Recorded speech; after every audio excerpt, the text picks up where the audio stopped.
Hello दोस्तों, welcome to our YouTube channel Hindi wood. तो आज मैं आप लोगों को Captain America the First Avenger की स्टोरी एक्सप्लेन करने वाला हूँ। इससे पहले कि मैं एक्सप्लेन करूँ, उससे पहले मैं आप लोग को बताना चाहता हूँ कि मैं एवेंजर्स की सारी मूवीज एक्सप्लेन करूँगा उनकी टाइमलाइन के हिसाब से, ना कि उनके रिलीज़ के हिसाब से। मूवी के डायरेक्टर का नाम है जो जॉस्टन और कैप्टन अमेरिका का रोल निभाया है क्रिस इवांस ने। तो बिना किसी देरी के चलिए शुरू करते हैं। सीन शुरू होता है जहाँ साइंटिस्ट की एक टीम क्रैश प्लेन की जांच कर रही होती है। तभी अंदर उन्हें बर्फ़ में धंसी शील्ड दिखती है। तभी एक साइंटिस्ट कहता है कि ये क्या है। तभी दूसरा साइंटिस्ट कहता है जल्दी से मेरी कर्नल से बात कराओ। पहला साइंटिस्ट कहता है सर रात के 3 बजे है। दूसरा साइंटिस्ट कहता है मुझे इससे कोई फ़र्क नहीं पड़ता। ये खबर सुनकर उनकी नींद उड़ जाएगी। सीन चेंज होकर फ्लैशबैक में जाता है जहाँ हमें वर्ल्ड वॉर 2 का समय दिखाया गया है, 1942 का। जहाँ हमें दिखाया जाता है कि एक आदमी भागते हुए एक चर्च में जाता है और वो कहता है वो लोग इस रहस्यमय चीज़ को लेने आए हैं। तभी वहाँ से एक बूढ़ा आदमी आता है और कहता है पहले भी आए थे। तभी वो आदमी कहता है पर ऐसे कभी नहीं। फिर बूढ़ा आदमी कहता है आने दो उन्हें। फिर दिखाते हैं जर्मन सोल्जर्स उनके लीडर सैम स्मिथ के साथ मिस्टीरियस रैलिक को ढूंढते हुए चर्च के पास आते हैं। फिर चर्च के पास आने के बाद जो सोल्जर्स होते हैं वो चर्च की दीवार तोड़ देते हैं और उन लोगों को मार देते हैं जो चर्च के अंदर रहते हैं, और उनसे मिस्टीरियस रैलिक छीन लेते हैं, यानी कि टेसरैक्ट को ढूंढ लेते हैं। और टेसरैक्ट की पावर इतनी होती है कि उसे गिनी नहीं जा सकती, इतनी पावर होती है उसमें। पर एक जगह ये दिखाया जाता है कि हैंस स्मिथ जो जर्मन सोल्जर्स का लीडर है, उसको देवताओं में बड़ा विश्वास रहता है और देवताओं में उसकी बहुत ज़्यादा नॉलेज होती है।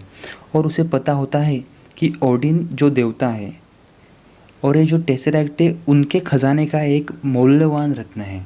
तो उसे पता होता है कि ये कहाँ है और मतलब किधर होगा, तो इसीलिए उसे ढूंढने में निकल जाता है। फिर हमें सीन चेंज होकर हमें दिखाया जाता है हमारा हीरो जिसका नाम है स्टीव रॉजर्स, जिसे वर्ल्ड वॉर 2 में लड़ाई का मौका नहीं दिया जाता क्योंकि वो बहुत कमज़ोर और बीमारियों से पीड़ित होता है। उसे अस्थमा और टीबी जैसी बहुत बड़ी बड़ी बीमारियां होती है। और स्टीव बहुत सारे शहरों से जुटी जानकारी देकर भर्ती का ट्राई करता है, फिर भी उसे सक्सेस नहीं मिलता। और उसका दोस्त होता है बकी बार्न्स जो फ़ौज में भर्ती हो जाता है। उसी दिन स्टीव एक और बार भर्ती होने के लिए टेस्ट देने वाला होता है और वहाँ पे भी झूठी इन्फॉर्मेशन देने वाला था। तभी बकी उसे कहता है कि तुम्हें इसके लिए सज़ा हो सकती है। तभी स्टीव कहता है कि वो अपने देश के लिए लड़ना चाहता है। फिर इन दोनों की बात को डॉक्टर अब्राहम अर्निस्कन सुन लेते हैं और अर्निस्कन उसे भर्ती कर लेता है क्योंकि डॉक्टर अर्निस्कन को ऐसे ही सिपाही चाहिए थे एक्सपेरिमेंट के लिए जो अपने देश के लिए लड़ सके और अपने देश के लिए कुछ भी कर सके। तो अगले दिन कैंप में अर्निस्कन के साथ पेगी कार्टर और कमांड में चेस्टर फिलिप्स होते हैं। और चेस्टर फिलिप्स साफ साफ मना कर देते हैं स्टीव को देखकर कि वो इस एक्सपेरिमेंट के लिए सही नहीं है। फिर चेस्टर फिलिप्स स्टीव का टेस्ट लेते हैं, उसमें स्टीव पास हो जाता है और चेस्टर फिलिप का पूरा माइंड बदल जाता है क्योंकि उसने किया ही कुछ ऐसा होता है। आप अगर मूवी देखेंगे तो आपको पता चल जाएगा। फिर हमें दिखाते हैं एक्सपेरिमेंट की पिछली रात को अर्निस्कन स्टीव को बताते हैं कि स्मिथ नाम के जर्मन ने भी इस अनपरफेक्ट सीरम का उपयोग किया था। अनपरफेक्ट सीरम था वो, उसका उपयोग किया था पर उसे बड़े साइड इफ़ेक्ट झेलने पड़े थे। वही यूरोप में दिखाते हैं कि स्मिथ और उसका साथी आर्मिन जोला टेसरैक्ट की पावर को सक्सेसफुली हार्नेस कर लेते हैं और स्मिथ को अर्निस्कन का पता चल जाता है। तो वो अर्निस्कन के पास अपने असैसिन भेजता है उसे मारने के लिए। वही अमेरिका में अर्निस्कन अपना एक्सपेरिमेंट स्टार्ट कर देता है और वहाँ पे हावर्ड स्टार्क भी होते हैं। हावर्ड स्टार्क यानी टोनी स्टार्क के पिता। फिर वहाँ स्टीव के अंदर सुपर सोल्जर सीरम डाला जाता है और फिर बूम, फिर निकलता है धुएं में से स्टीव जिसका कद और शरीर बदल गया था। एक्सपेरिमेंट सफल हो गया था। एक्सपेरिमेंट सफल होने के कुछ मिनटों बाद वहाँ मौजूदा लोगों में से जिसे स्मिथ ने भेजा था अर्निस्कन को मारने के लिए, वो अर्निस्कन को मार देता है, वो भी सबके सामने। और वहाँ से जो सुपर सोल्जर सीरम होता है उसे भी उठा लेता है और तभी स्टीव उसे पकड़ने के लिए जाता है। फिर बहुत दौड़ने के बाद स्टीव उसे पकड़ लेता है। तब वो असैसिन साइनेट की गोली खाकर अपनी जान दे देता है। मरते मरते वो ये कहता है कि हाइड्रा की जय हो, और सुपर सीरम बॉटल जो होती है, जो आखिरी बॉटल थी, वो फोड़ देता है, मतलब फूट जाती है उससे।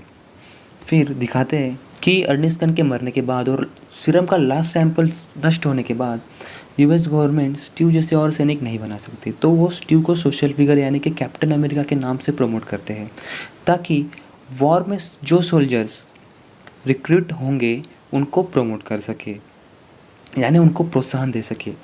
फिर एक साल बाद 1943 उसे एक जगह पर परफॉर्म करते हुए पता चलता है कि उसका दोस्त बकी बार्न्स की एक यूनिट MI6 स्मिथ के सिपाहियों के खिलाफ लड़ने गई थी, जो कि वहाँ उन्हें बंदी बना लेते हैं। चेस्टर कहता है कि अगर हम उन्हें छुड़ाने जाएंगे तो हमारे काफ़ी सैनिक मारे जाएंगे। फिर स्टीव अकेले ही उसे छुड़ाने चले जाता है, क्योंकि बकी उसका बचपन का सबसे अच्छा दोस्त था। तभी हमें दिखाते हैं कि हावर्ड स्टार्क और पेगी कार्टर, जो हावर्ड स्टार्क यानी टोनी स्टार्क के पिता, और पेगी कार्टर जो हमें स्टार्टिंग में दिखाई गई थी, वो स्टीव की मदद करते हैं उस इलाके में जाने के लिए। फिर कैप्टन अमेरिका हाइड्रा के कैंप में घुसकर सारे सैनिकों को रिहा कर लेता है। इसी मुठभेड़ में स्टीव जो कैप्टन अमेरिका है उसके सामने स्मिथ आ जाता है, जो कि अपना असली चेहरा दिखा देता है, असली चेहरा यानी रेड स्कल। स्मिथ वहाँ से भाग जाता है। कैप्टन अमेरिका सोल्जर के साथ कैंप में लौट आता है और बकी और कुछ सोल्जर्स के साथ कैप्टन अमेरिका हाइड्रा के बेसिस पर हमला करता है, और अभी उसके पास वाइब्रेनियम से बनी शील्ड है जो हावर्ड ने उसको दी थी। फिर कैप्टन अमेरिका हाइड्रा के सारे बेजेस पे अपना कब्जा कर लेता है, मतलब उन्हें नष्ट कर देता है। एक मिशन के दौरान स्टीव रॉजर्स स्मिथ का जो दोस्त होता है जोला, जो मैंने आपको पहले बताया था, जोला को पकड़ने के लिए जाता है, जो कि हथियारों को ट्रेन से कहीं ले जा रहा था। और इसी मिशन के बीच बकी ट्रेन से नीचे गिर जाता है, क्योंकि वो ट्रेन जो होती है वो पुल पे चल रही थी और बहुत तेज़ी से चल रही होती है। तभी बकी ट्रेन से नीचे गिर जाता है। कैप्टन अमेरिका यानी कि स्टीव रॉजर्स को काफ़ी दुख होता है, क्योंकि वो उसका एक ही दोस्त था, बचपन से उसके साथ था और वो उसे बहुत प्यार करता था। फिर हमें दिखाते हैं स्टीव को रेड स्कल यानी स्मिथ उसका रियल प्लान पता चल जाता है कि वो यूएस की सभी मेजर सिटीज़ पर अटैक करेगा, फिर दुनिया की सभी मेजर सिटीज़ पर अपने वेपन से अटैक करेगा। हाइड्रा को फैलाना चाहता था। फिर स्टीव उसे रोकने के लिए निकल पड़ता है।